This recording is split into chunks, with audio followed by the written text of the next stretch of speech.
అని చెప్పి TFI women wing పెట్టారు. చట్టం నాకు తెలుసు, కాన్స్టిట్యూషన్ చదువుకున్నాను. భారత రాజ్యాంగము హక్కులతో పాటు బాధ్యతలు కూడా ఇచ్చింది. న్యాయమూర్తి దగ్గర ఒక కేసు వెళ్ళినప్పుడు దాని తాలూకా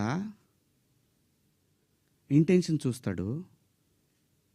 provoking also crime, provoking also crime.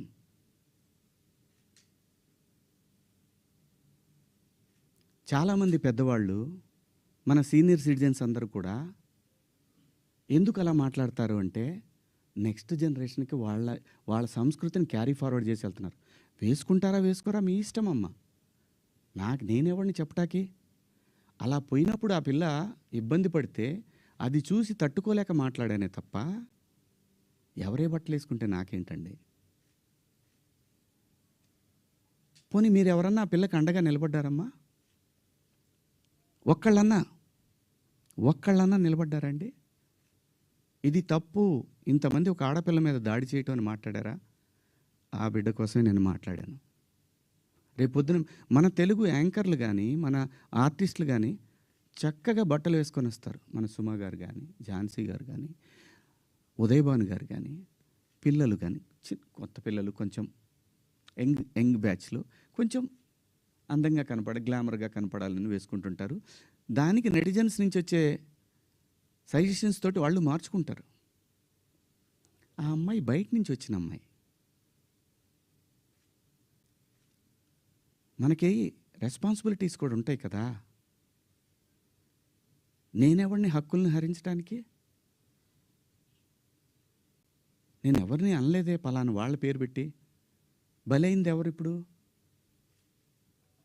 ప్రజల చేతిలో బలైంది ఎవరు? నాకేంటమ్మా, నాకేంటి అనసూయ గారు, మిమ్మల్ని ఎందుకంటాను నేను? అసలు మీరు ఎందుకు వచ్చారు దీంట్లోకి? నేను మిమ్మల్ని ఏమన్నా అన్నానండి? నేను అన్నాను, అమ్మా బయట నుంచి వచ్చిన హీరోయిన్లు కానీ మన హీరోయిన్లు, ఎగ్జాక్ట్ వర్డ్స్, హీరోయిన్లు కాస్త ఫంక్షన్లకు వెళ్ళేటప్పుడు కొంచెం మంచి బట్టలు వేసుకొని వెళ్ళడమ్మా, మనకి ఎందుకు ఈ దరిద్రం బయట, వాళ్ళందరూ ఎగబడతారు. నిన్న మనం అక్కడ చూసాం కదా. మనం కొత్తగా చూపించేది ఏదైనా తర్వాత ఒక పదం వాడాను, విచ్ ఈస్ రెడిక్యులస్. నాకు వాడకూడదు ఆ పదం. నాకు ఇప్పటికి కూడా అది ఎన్నాళ్ళు హాంట్ చేస్తా తెలీదు. నేనా ఈ పదం వాడింది అని. ఓకే, నేను మనిషినే, నాకు కర్మలు ఉంటాయి, పొరపాటు జరిగింది.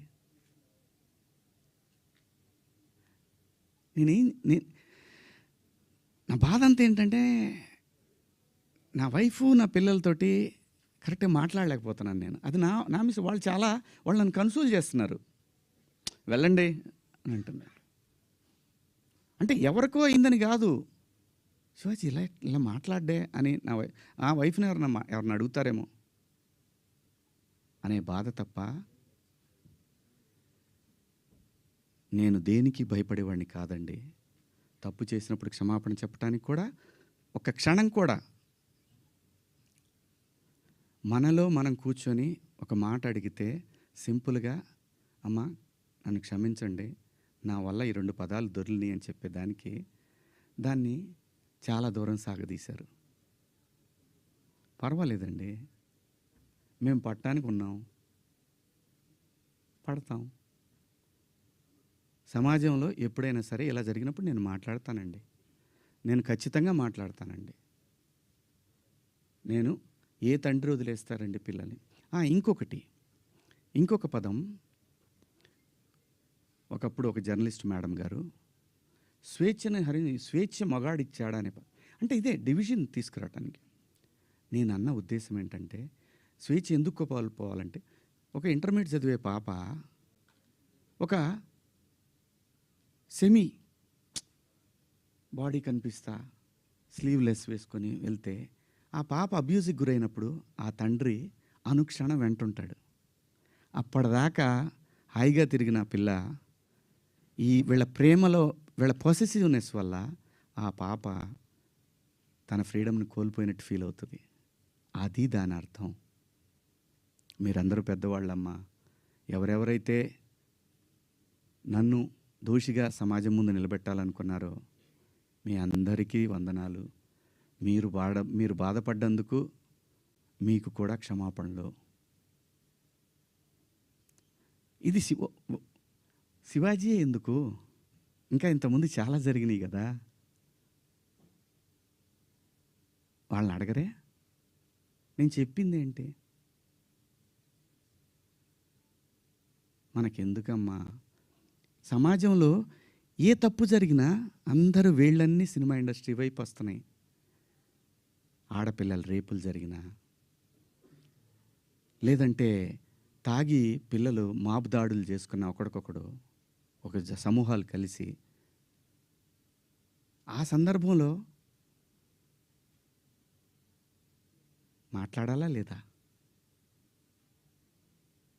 విత్ గుడ్ ఇంటెన్షన్ నేను మాట్లాడినా, నేను వాడిన పదాలు అన్పార్లమెంటరీ. ఆ 2 పదాలు. ఇంతకు మించి నేను ఏ తప్పు చేయలేదు. చేస్తే క్షమాపణ చెప్పడానికి వెనకాడను. నేను ఎదురుదాడికి కూడా వెళ్ళే మనిషిని కాదు నేను. నా కోసం నా ఇంటెన్షన్ అర్థం చేసుకున్న వాళ్ళందరికీ కూడా థ్యాంక్ యూ సో మచ్. ముఖ్యంగా అనసూయ గారు నా ఇన్సెక్యూరిటీ గురించి మాట్లాడారు.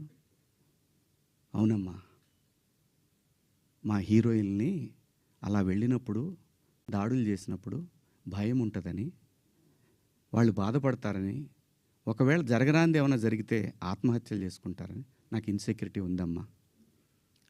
ఇంకోటి, నా మీద మీరు జాలి చూపించారు. ఐ పిటీ హిమ్ అని. చాలా థ్యాంక్స్ అమ్మా మీకు.